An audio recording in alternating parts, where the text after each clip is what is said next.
Today we have a very special guest for you. It is Kunal Shah, the founder of CRED, joining us live right here.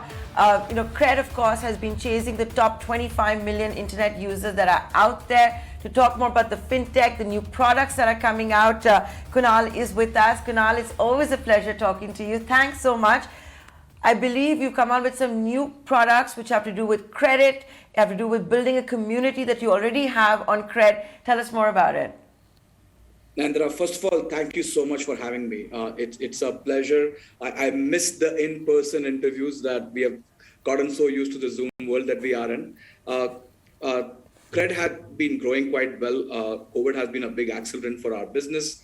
At this point of time, 7.5 million members are on the platform. Around 25% of all credit card bill payments in India now go through CRED. And we've been growing on many business fronts. Our commerce business has taken off. We have around 2,000 brands participating. Our payments business is growing 60% month on month. We have launched rent payments and school fees. Around 600,000 members use that product on a regular basis. And CRED Cash, which was a lending product, last year we launched, that has done extremely well. We are now a leading fintech lender in India with a book of over 2,000 crores. In just a year's time, and with pristine NPAs, less than 1% that we have got. And on back of that, we have come up with a new product called as CRED Mint.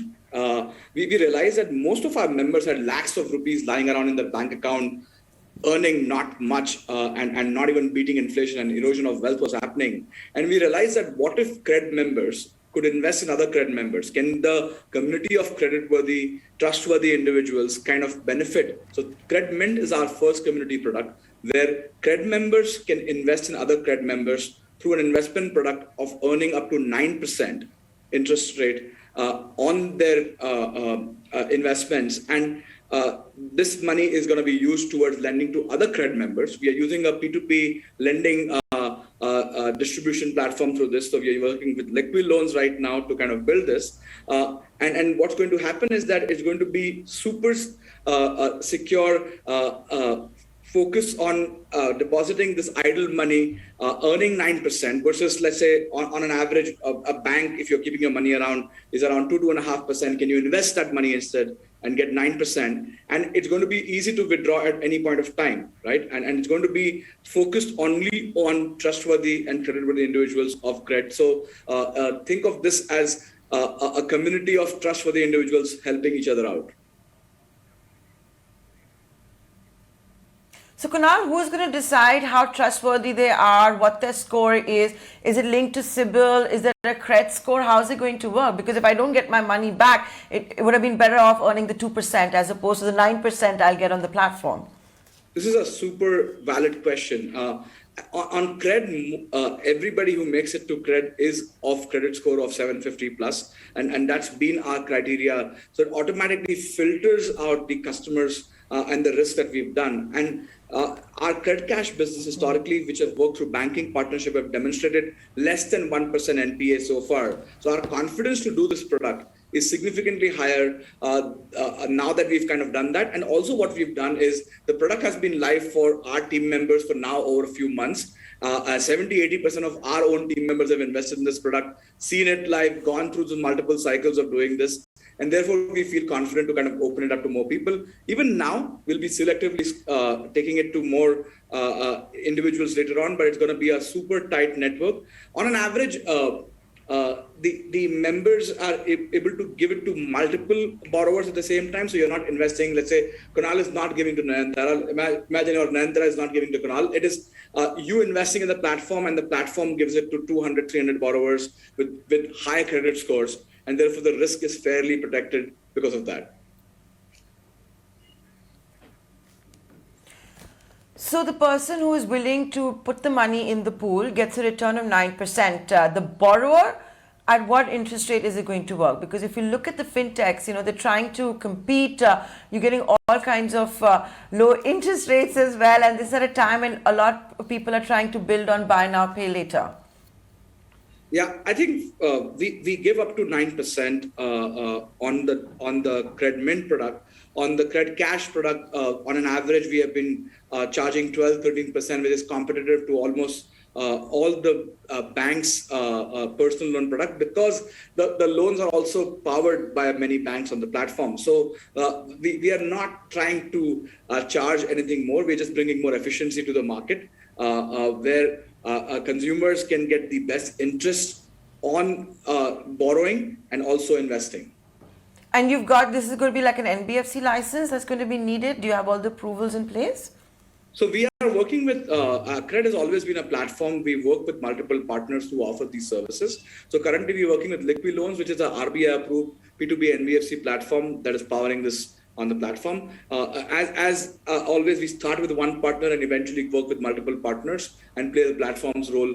What we are doing, however, is that this P2B NBFC is, borrowers are also CRED members, and also lenders are also CRED members. So it's a community that is working on the Liquiloans platform. And Kunal, would it be fair to say that this is your first diversification beyond credit card? So far, everything on the platform has revolved around the core credit card. This is different from that. I think as a platform, we've always had one intent to create financial progress for good actors. And everything has revolved around that. Credit cards is how we started, but if you look at the commerce platform, payments platform, lending platform, all of this have been around making sure that the trustworthy individuals, creditworthy individuals have more financial progress, which is a simple, if you have to put it simply, we want the compound interest to work for you and never against you. Okay, fair point.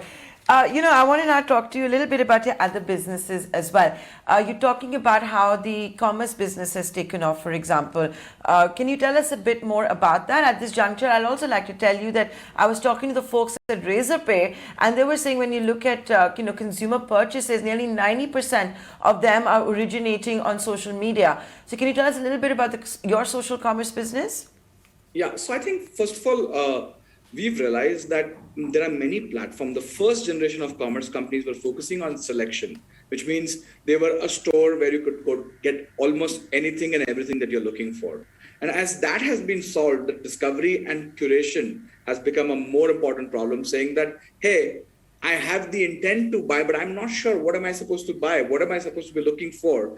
And can you introduce me to new D2C products? So what CRED has done, focused on curating D2C brands, the long tail startups that exist right now in India, which are kind of hidden right now in a large selection platforms, and give them a platform to get visibility, get the access to right customers, and kind of create that marriage of sorts in some ways. So what has happened for us is that while other platforms that focus on selection, we have taken the direction of curation, and curation by design appeals on the lifestyle front, right? Like it is not something that you may necessarily are looking for and searching for, but you are out there and discovering and trying to upgrade your life through that.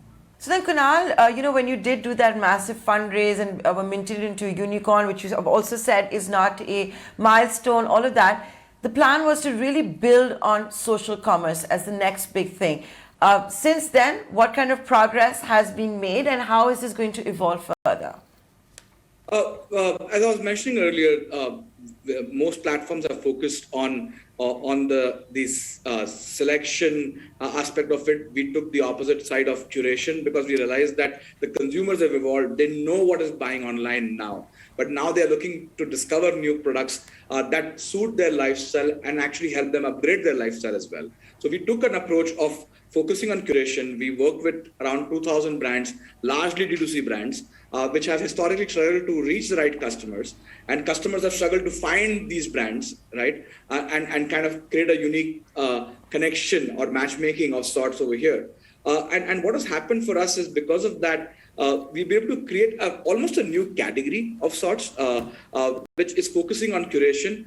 We've also been very successful in doing something around vacations in our store platform. And all of this is kind of showing very, very strong results. We were surprised that the volume of Maldives vacations that we are able to sell on the platform, when Maldives was not even accepting Indians to come travel to their country yet. So super exciting on all of those fronts. The consumer demand is out there, and now they're all, I don't want to use the word revenge spends, but I can see that the need to spend is immense. And I think this festive season, with all the vaccination in place, is going to be the biggest one ever.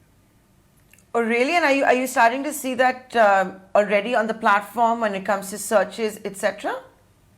Yes, we do see that the conversion, the average ticket sizes, all of them are trending up. The spends on the cards are also trending up. So we do believe that post the second lockdown and all the rough time that we faced during April, May is kind of now fully recovering. And I have a strong belief that this festive season is going to be the biggest one ever. Kunal, can I ask you about how much is trending up? Because it is a great on-ground check to do as well. And a lot of this data sometimes is not captured. Yeah, so we've seen that credit card spends on an average have already jumped up around 20%. And we do believe that it's kind of likely to stay there. And this is over and above what people spend on UPI, people spend on cash, and so on and so forth. But it gives you a good indication of kind of the upward swing that we're seeing on the spends. And, I believe that nearly 25% of all card payments are actually happening on CRED. So that's a really big business. You've seen a huge volume. It comes out in the data as well that's officially released. How are you going to keep this momentum going? Nandana, in platform businesses, people may come for one thing, but eventually stay for many things, right? Platforms are somewhat like relationships. You may come for one or two reasons. The reason you stay is more than one reason, right? And I think what we have done is, through focusing on the segment of customer that we focused on and building for them exclusively, allows us to kind of create more and more products that appeal to that segment, right? And because we appeal to that segment, we do believe there's going to be a huge amount of engagement, and focus on that is going to result in more engagement and more retention on the platform. Fortunately for the platform, as we've launched more monetization products, all of them scale really, really fast because the consumers are super engaged. And we do believe that as we launch more products, the excitement continues to be very, very high.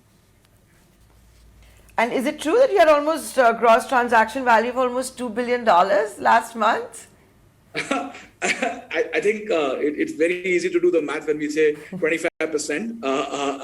But I think it's not a fair indication because we do multiple other businesses. So from a transaction volume, it could be even higher. But the thing is that the metric that we focus on is percentage of credit card bill payments going through us, which is at 25% right now. So it's more than $2 billion, and I'm guessing you're not going to tell me how much it is. But Kunal, I've got to ask you this one question because I can't be interviewing you and not asking you this. There are reports that you're going in for another fundraise, that CRED could very well be valued at about $4 billion. What would you like to tell us about that? All I would say is that historically, CRED has been seen interest from the time we've launched till date. We have always had investors interested in being part of the journey. So far, all our rounds have been led by internal investors, and there has always been interest to invest more in the company. We've always have somebody offering something or other. At this point of time, we have no plans or no decision on any of this front. We have enough capital raised. We just raised a few months ago. So at this point of time, nothing more than that, except saying that we have a lot of investors who have a lot of interest in the company. You're somebody who's so looked up to in the startup ecosystem. You consider to be a stalwart. The trend that we're seeing of unicorns and startups headed to the Lal Street, the buzz that's there in the primary markets. Does CRED have ambitions, and what do you have to say for your industry peers who are doing this? We are a 2.5-year-old company there, Tara. So I think it's good to have the pressure to say that, hey, when are you planning to kind of get there? But we have a lot of work to do.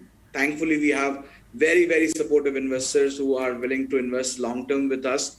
And at the right point of time, every company will desire to kind of be public or do something bigger. At this point of time, we want to focus on execution. We are very, very early in our journey. We've been very fortunate with all the traction that we've got, but far away from that in terms of trying to think about getting to public IPOs. And this movement that we're seeing of the new age companies headed to the Lal Street, do you believe that in a couple of years from now, the Nifty is going to look very different? And are you applying for these IPOs and getting allocations? I'm pretty terrible at being diligent about these things. I'll find my way to kind of invest later on when they are already in public market. My view is that every single business, if it does not become a tech business, has a hard time going to be relevant going forward. Everywhere in the world, the market cap is skewing towards tech companies, and it's not going to be any different in India as well. One does not know if the existing companies will pivot to becoming tech companies or tech companies will become businesses. We don't know when and how all of these journeys will happen. But one thing is for sure, the only way you survive is to be a tech company. You cannot continue to say, hey, I have an IT department and I'm investing in tech. The only way you survive in the game of business now is to really say that you are a tech company which happens to be doing multiple businesses. Okay. So, as we start coming to an end of this interview, things have started bouncing back after the second wave, something that you have also confirmed. But, Kunal, with this wave of fintech which is taking place, UPI shattering records month after month, except when we are in a lockdown, what's the future of the credit card? That has been the center of your business model. I would like to tell you at this juncture that we did interview the top boss for Visa recently, and he spoke about it will not stay as the plastic card, it'll become a digital card, but it's going to have to reinvent itself as well, whether it's to be used for salaries or government payments, etc. I think that's a very valid point. The labels will keep changing, right? The need for giving money to each other will remain, and the reason to have credit to give money to somebody is going to be on that. So my view is that let's take an example of Alipay and VPay, which became quite big in China. But if you look at an interesting data point, 70-80% of all spends on Alipay and VPay came from a card in the background, right? So cards actually took off when the QR payments took off in China. So my view is that there is always going to be an element or version of credit or credit card or whatever that form is will always remain. The form factors will change. Can you use your card through a QR code? Can you tap and pay and transmit money from point A to point B? I think the form factor will evolve a lot, but the need for having a credit card, reward systems, all of that is probably likely to stay for a long period of time. And with that, Kunal, I'd like to thank you for taking the time out and joining us here today on ET. Now, it's always a pleasure talking to you and look forward to having you back soon. Thank you so much.